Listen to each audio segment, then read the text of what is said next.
পিয়ারের ফলে হচ্ছে কি আপনি ওই প্রান্তিক নেতাদের জনপ্রিয়তাকে আপনি আপনার জনপ্রিয়তা হিসেবে দেখাতে পারছেন। এটা একটা পলিটিক্যাল ট্রিক্স বড় বড় পার্টিগুলোর, যেহেতু তাদের বড় বড় নেতারা এলাকায় আপনার অত জনপ্রিয় না।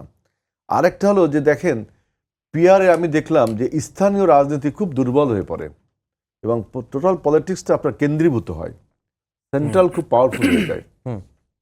দেখেন 300 আসনে যখন আমি নমিনেশন দিব তখন কিন্তু স্থানীয় লোককে জনপ্রিয়তা যাচাই করতে হচ্ছে। সেখানে একটা একদলীয় স্বৈরতান্ত্রিক মনোভাব ইচ্ছে করলেই করা যাচ্ছে না, পপুলারিটি দেখতে হবে।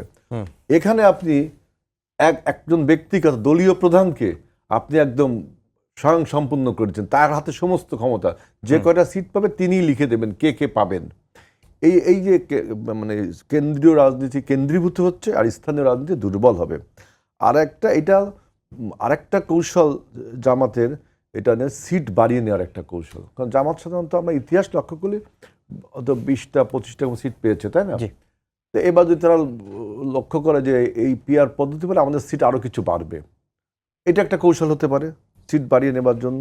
আরেকটা কথা বললেন যে যে এই পিআরের ফলে নাকি সুষ্ঠু নির্বাচন হবে, কালো টাকার প্রভাব হবে না, তারপরে দুর্নীতি হবে না, ভোট সেন্টার দখল হবে না। এটা কোনো হয়?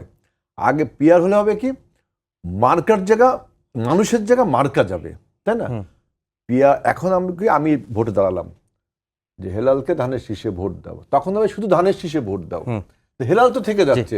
অতএব মাস্তানি যদি কেউ করে মার্কের উপরেই মাস্তানি করবে, ভোটের পুরো ভোট সেন্টার দখল করতে মার্কের লোকটাই তো করবে।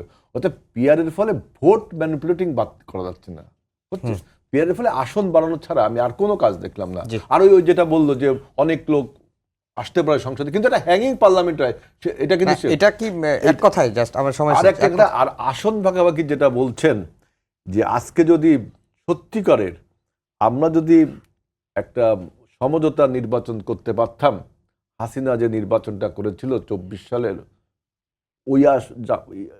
ওই নির্বাচনটা আমরা করতে পারতাম, যে জামাতে কিছু সিট, আমরা কিছু সিট, আরো উন্নত কিছু সিট, এই যে আসন এইটা করে দেখতেন, এই যে ভালো ভালো কথা পিআর, নতুন বউ, নতুন শাড়ি, কিছুই আসতো না, সবাই এমপি হওয়ার জন্য।